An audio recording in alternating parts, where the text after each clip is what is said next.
கொடுத்துருந்தேன். அப்போ எம்ஜிஆருடைய நிறைய படங்களை நாங்கள் நடிக்கிற போது அப்போ என்ன சொல்லுவாங்க மற்றவங்கலாம், தேங்காய் சீனிவாசன் எல்லாம் எம்ஜிஆருக்கு காசு கொடுத்துட்டாருன்னா அதை தான் முதல்ல பார்ப்பாரு, இவர் மற்ற இதெல்லாம் பண்ண மாட்டாருன்னு சொல்லி அவங்கெல்லாம் என்ன பண்ணுவாங்க, ரொம்ப கொஞ்சம் வருத்தப்பட்டதெல்லாம் என் காதாலாம் கேட்டிருக்கிறேன்.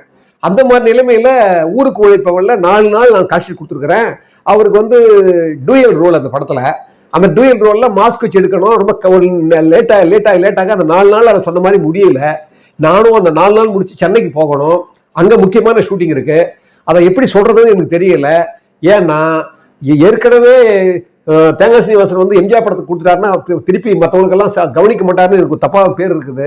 அது மட்டும் இல்லை, எனக்கு பேருக்கு முக்கியம் இல்லை, திரு எம்ஜிஆருக்கு கெட்ட பேர் வந்துருமேன்றதுக்காக இதை எப்படி சொல்ல முடியாம, அதை மெல்ல முடியாம, ரொம்ப மனசுக்குள்ளேயே இருதலை கொள்ளி எருவு மாதிரி சொன்னாரு.